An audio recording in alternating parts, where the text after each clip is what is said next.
Good morning, everybody. Welcome to Keys to Your Best Life. I am your host, Maggie Cavanaugh, and today I have my brother in Christ, colleague, friend, just a wonderful person that I know in the community, Jaime Harper. Now, some of you may have seen Jaime last year. Him and I were guests on Bridges television show, and we talked a lot about addictions and faith in addictions because he wears a lot of different hats. So Jaime is the faith-based coordinator for Middle Tennessee. For those of you watching outside of the area, Tennessee is passionate about seeing people get set free, and they believe that the church has the answers. The faith community is a huge part of people coming to the level of freedom that they need to gain. But Jaime wears a lot of other hats. He's also right now working on his internship in counseling. So he's got all of these gifts and talents and all of these trainings that he does. But most of all, he is a father and a follower of Christ and a husband and all of those things. So whoever you are watching this, you can relate to some area of that. Jaime, welcome to the broadcast. Thank you very much, Maggie, for having me. Well, it's always a pleasure to chat with you because like-minded people, they can ping back and forth on each other.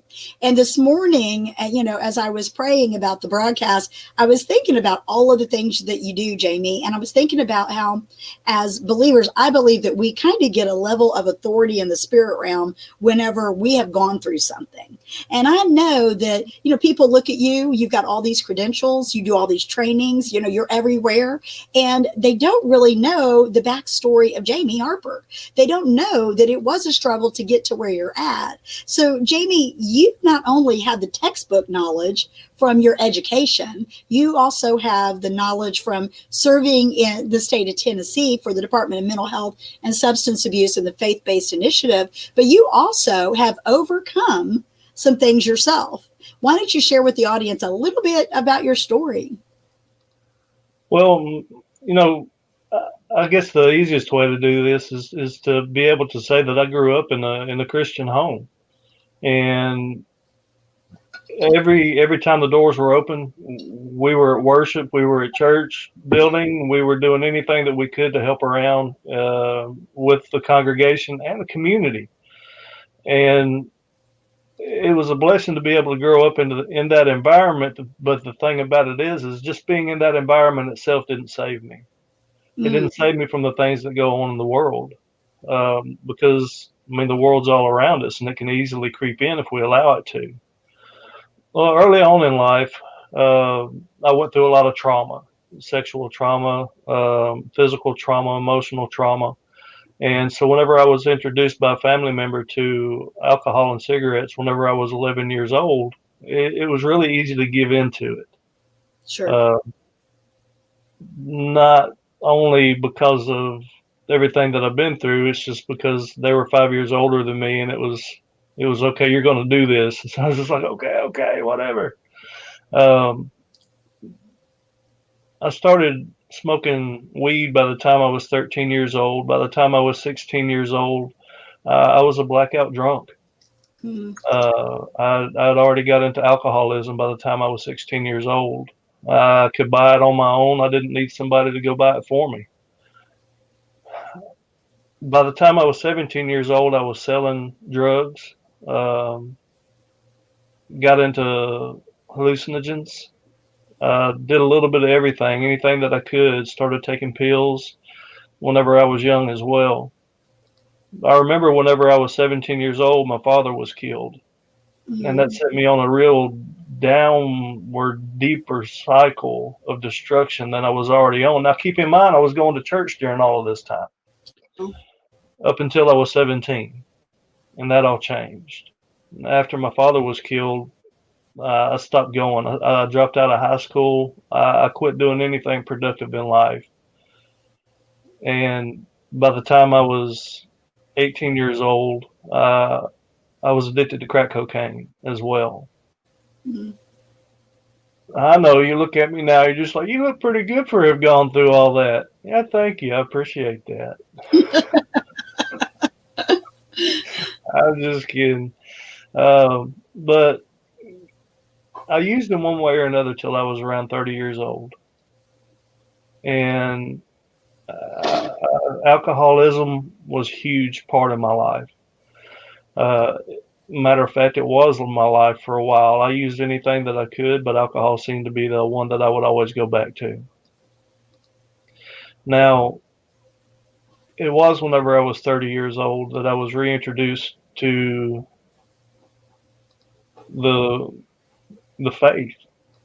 I was reintroduced to God. I was allowed to get to know him on his terms, not my terms. Yeah. And I came to find a relationship with him that brought me into a community that allowed me to begin my recovery. Mm.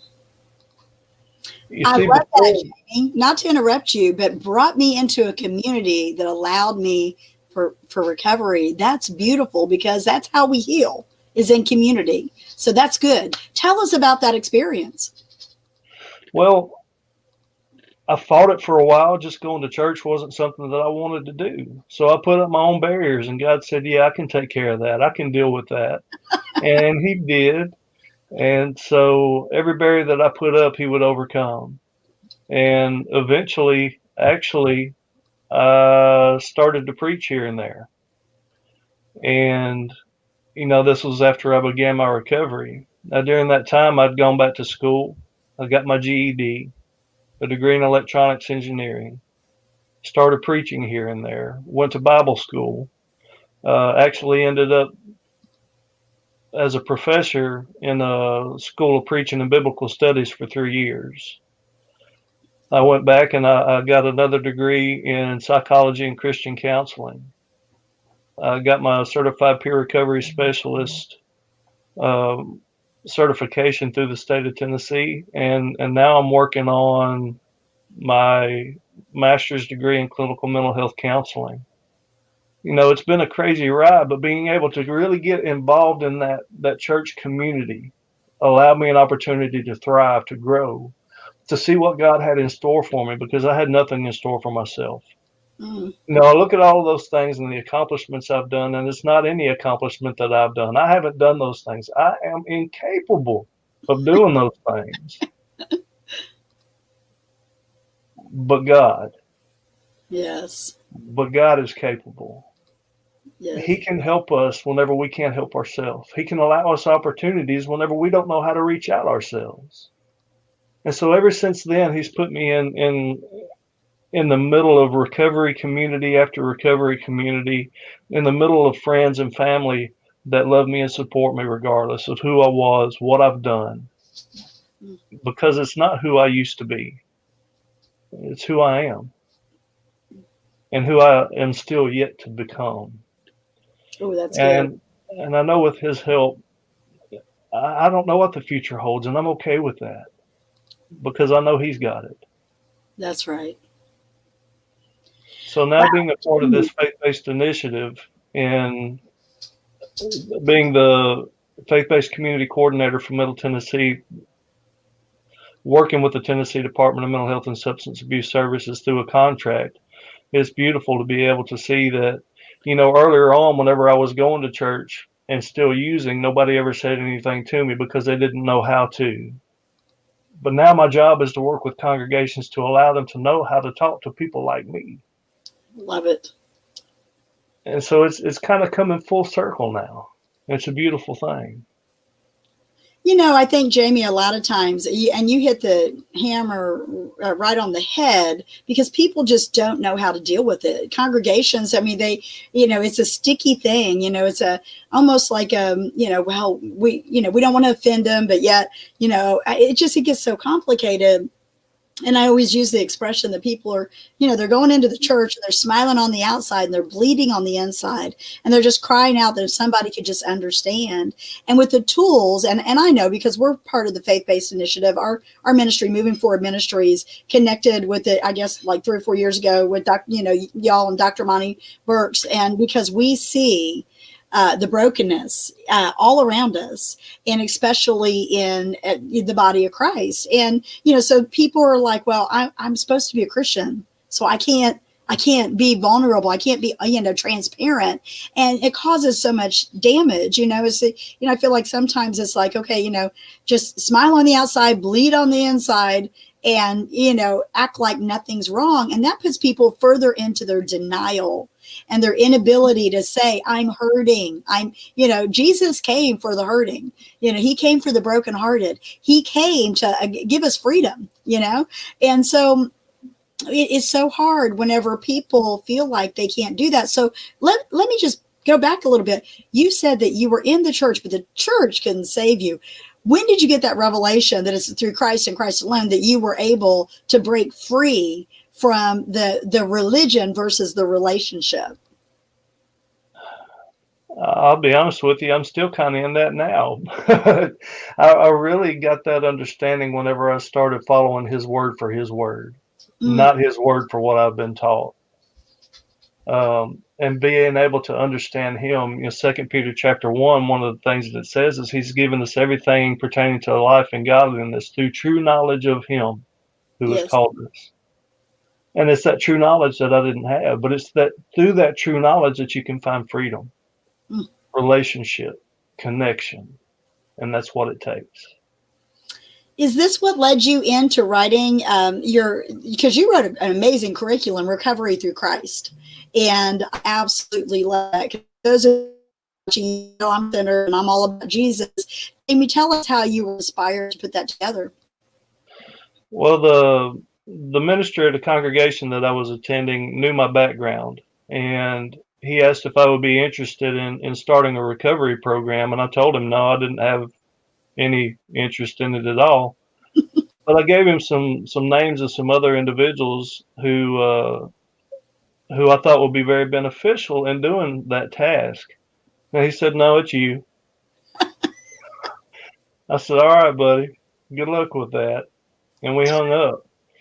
And it was probably a couple of months later. I was having problems at the place that I was working, and I'd gotten to the point where I was ready to go back to using. And I determined one day I'm going to the liquor store on the way home.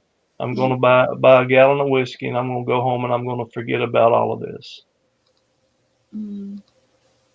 And right before I was about to get off, an email popped up, and it was him, and it said, "How about now?" Oh. And I typed back and I said, "Your timing is impeccable. I know what you're talking about. You want me to start a recovery program. I'm in. I have to do this." He said, "Good, because I've already got you scheduled for this weekend to go to a training." So through a lot of push and pull with the leadership at the congregation I was attending, we ended up coming up with this curriculum, and I presented it to them in a way that said, "Here's my idea," and it took about two years to really get something to go into fruition with that. Well, we've been running now for about 10 years.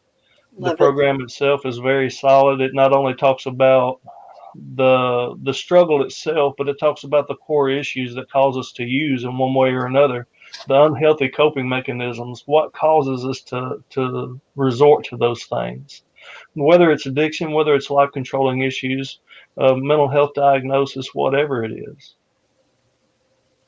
That's amazing. I love it. I know that a church in Murfreesboro, the Family Worship Center, they've adopted it and using that curriculum. And that is absolutely, and I've read over it, and you guys know how I am, and it's solid. The implementing, people talk all the time about, the 12 steps.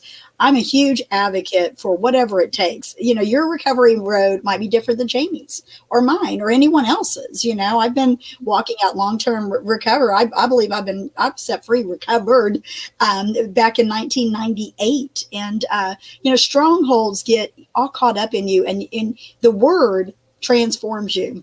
The renewing of the mind and the washing of the word and all of that. And so it's taking the word and applying it to your life and bringing light into the darkness and truth, overcoming the lies. So it's powerful. So Jamie, so I know right now there's a lot of people out there that are, you and I have talked about, what COVID has done with isolation of people and social distancing. And, we know that the suicide rate is off the charts. And for those of you watching, make sure to look for a broadcast coming up, because Jaime also does some training. I've been through some certifications through the state that Jaime facilitates on suicide prevention.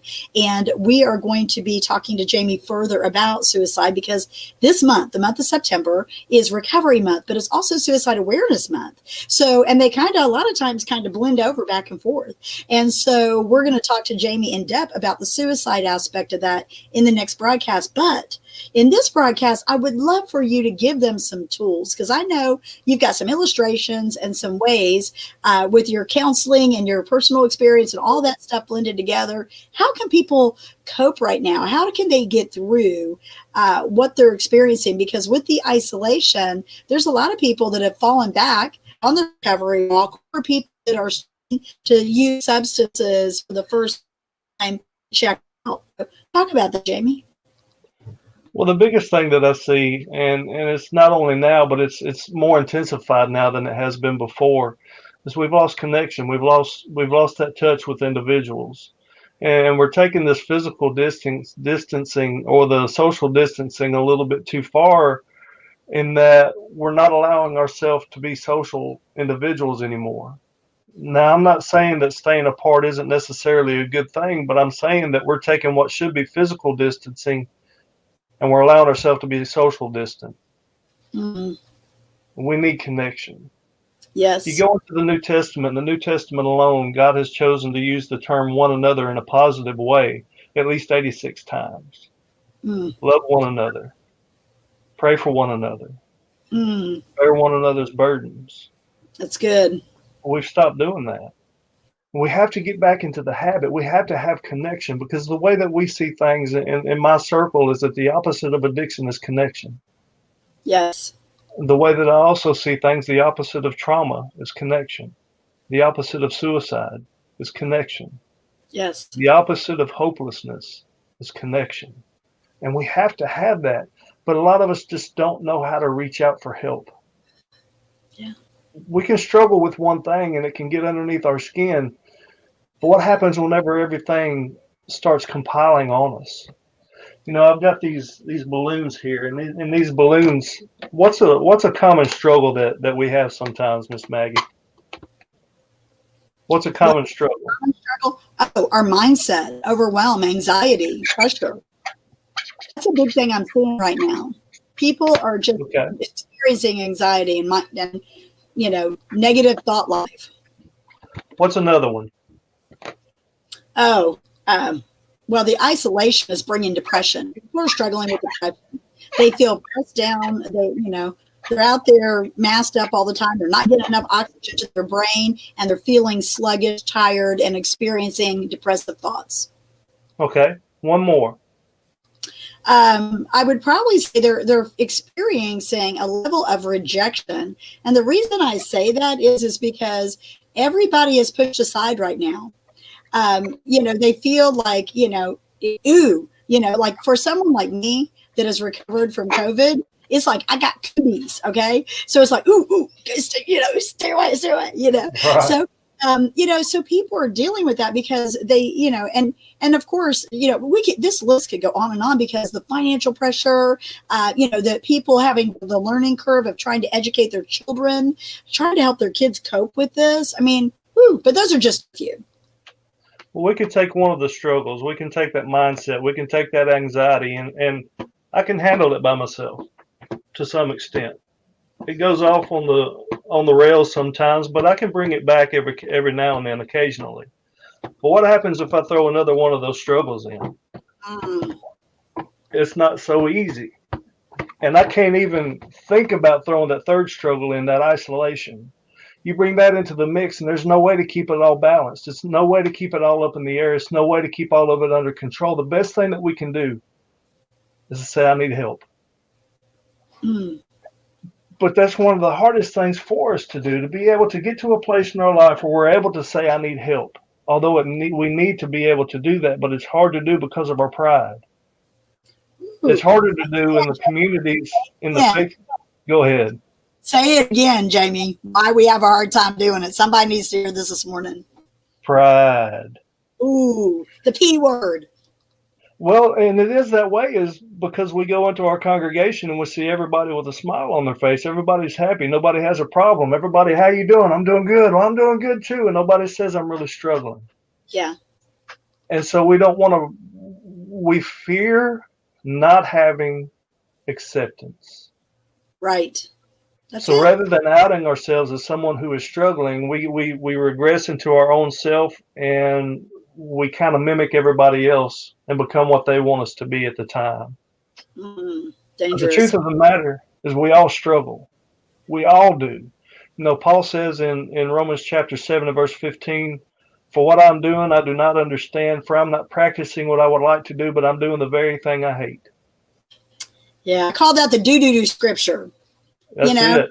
If Paul dealt with do-do, because all that do, then we're going to deal with some do-do in life. Jesus, in this world, we're going to have tribulations, but to cheer up, he's overcome the world. And we get this mindset that we just have to have it all together all the time. And it's a false sense of security. And then behind doors, there's that anxiety, that depression, that reality. But yet we want to be super good Christians. So we don't want to tell anybody what we're going through. You're right, Jamie. This is so good. And what that's happens go ahead. when you got too many balloons going on? What happens, Jamie? You drop them all. But really what needs to happen is we need to get to a place where we say, I need help. Yeah. Help me. How are you doing? Honestly, I'm struggling. I could use some help.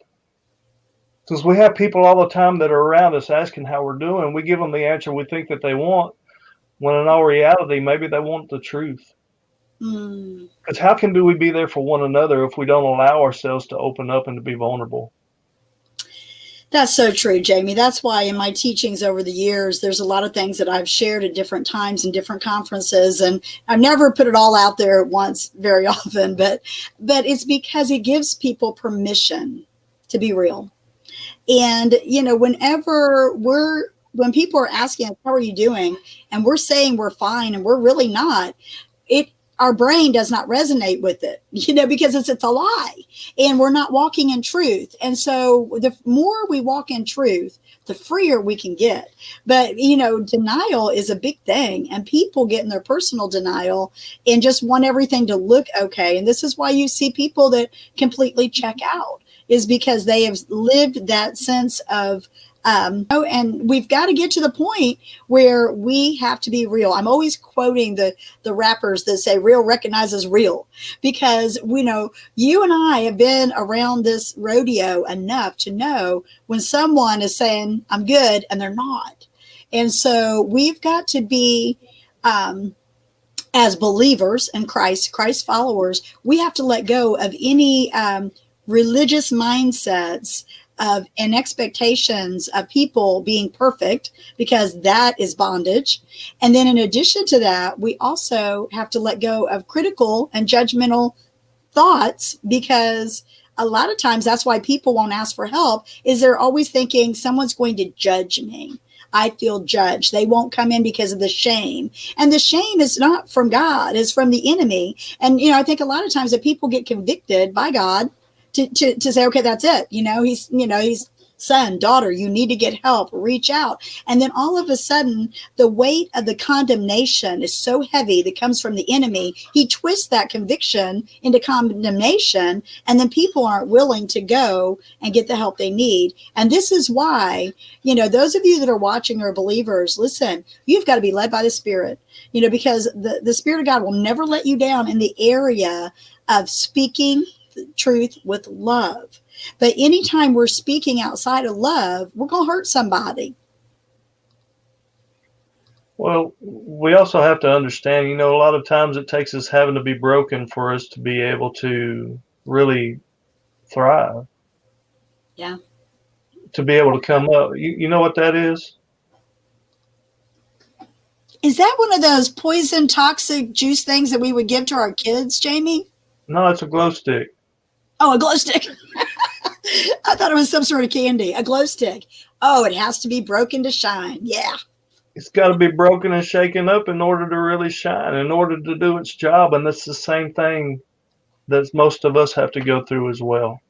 Isn't that the truth? Isn't that the truth? And whenever we get to that place, I think sometimes that's where God just steps back and goes, "Thank you. We can get to work now. We can get something done here." Wow, that's powerful. I love that.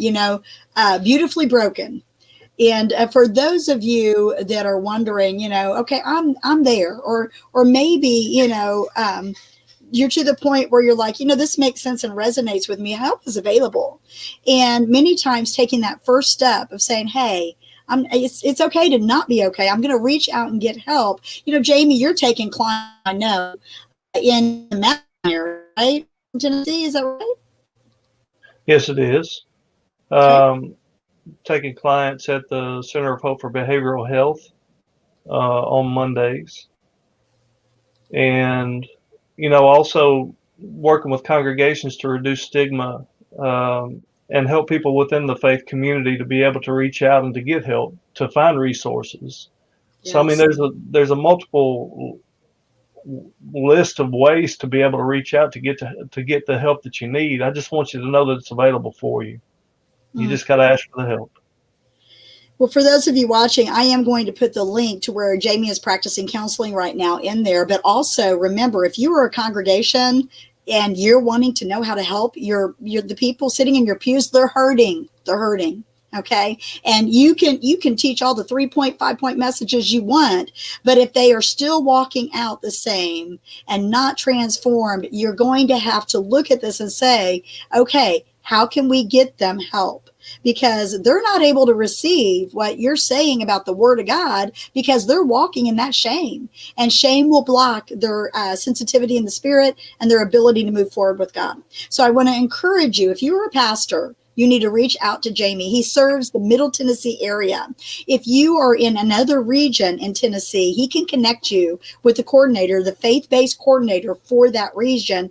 Jamie, I know that Monty has spent some time in D.C. I know the model of what's going on in Tennessee has caught the attention of some other states. Do you know briefly what other states are involved in because I know there's viewers watching this from all over. Do you know what other states are forming a faith-based initiative right now, or maybe have one up and running? Well, there are many states. Honestly, to mention them all would probably take the rest of the time that we have.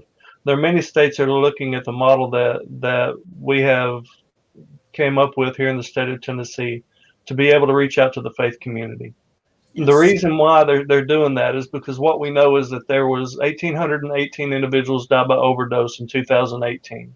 There were 1,153 individuals died by suicide in 2018. In the state of Tennessee alone, there are over 3.5 million people in the state of faith. So if we take those numbers, what we can see are that there are just right at 3,000 people of faith per every one individual who died by suicide in 2018. There are almost a little over 2,000 people of faith per every one individual who died by overdose in 2018. If we can educate the faith community to allow them to know what to do, how to handle the situation, how to be able to provide help to those who are hurting, with the faith community alone, wow, we could end this. I believe that. And churches are like hospitals, and, we got to quit treating them like country clubs and start treating them, allowing people to get real, get raw. And this is why, I'm a huge advocate to send people to, the recovery through Christ. I've seen Rhonda Rush hopped on here, and she's definitely a person to reach out to here locally at the Family Worship Center in Murfreesboro, Tennessee on Memorial. They have a group in place. There are multiple Celebrate Recovery groups. I mean, there is help for those of you that are like, well, I went to AA or I went to NA. And, I tell everybody and they say, what program is going to work for me? And I'm like, the one that you'll go to. Right. That is the program that is going to work for you, because it can look different for a lot of people.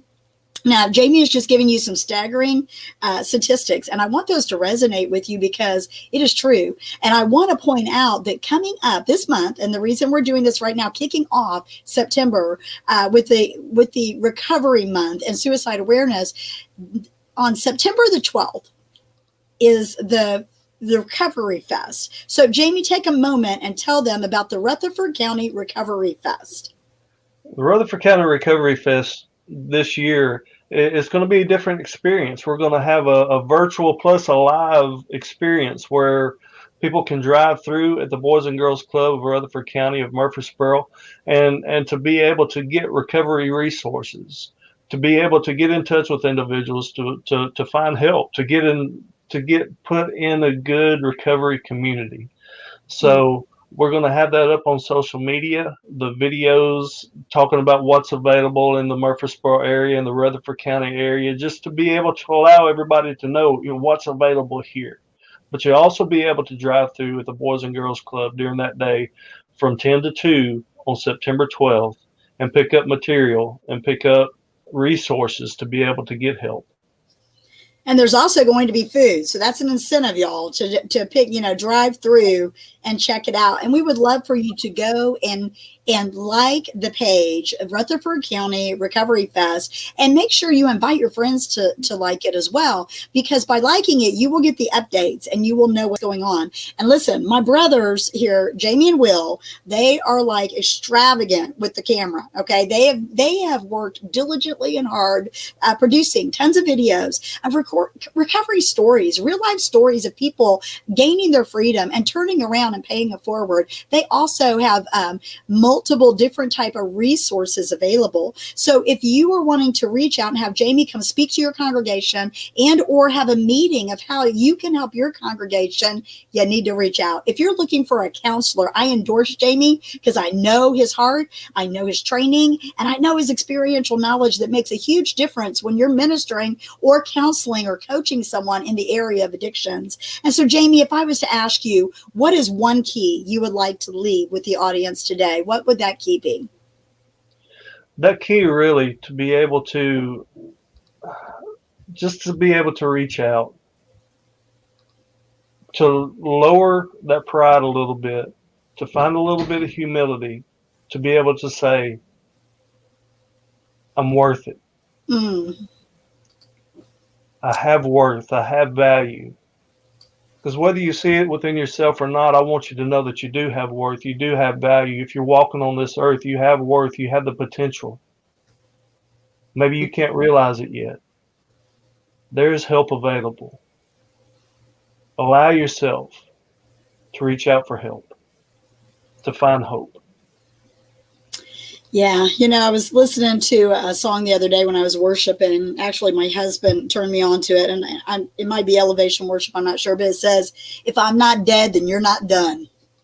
And that's a word. Greater things are still to come. I believe that those of you watching this, maybe you're not struggling. Maybe you have a loved one who's struggling. Listen, recovery happens. You're looking at two individuals that had no education, that had no sense of direction in their life, but yet through Christ, through freedom, through working programs, through being able to walk out the fullness that Jesus went to the cross for, we're able to turn around and pay it forward in the lives of others. And it's not, there's 23 million people actively in recovery. Is that approximately right? That's about right. Yeah, that's a lot of people, y'all. So you can't say that once an addict, always an addict. You can't say that there's not hope for you. You can't say that, well, nobody makes it, and things are always going to be this way. Things will always be that way until you take a initiative to make a change. And that change comes with reaching out and saying, I need help. I need help. 3 simple words, okay? And if someone is right there to greet you with 3 more simple words of, I love you, or I care, man, then you are going to be able to get through it, because you need a support system in place. And so whatever that support system looks like, what matters is that you're real, you're raw, you're transparent, and allow, the process to take place, because recovery does happen. Jamie, I want to thank you for being on the broadcast today. It's always a pleasure working with you and Will and Monty and all of the Department of Mental Health and Substance Abuse people. I love you guys and appreciate you. Y'all make sure that you check out the website, resources available. There is a recovery congregation toolkit on the link that I'll provide in this broadcast, as well as where you can reach out to Jaime if you're looking for counseling and hope. He's pretty booked up and he's a busy man, but Mondays are available. So y'all have a blessed day, and thank you so much for watching Keys to Your Best Life. Thank you.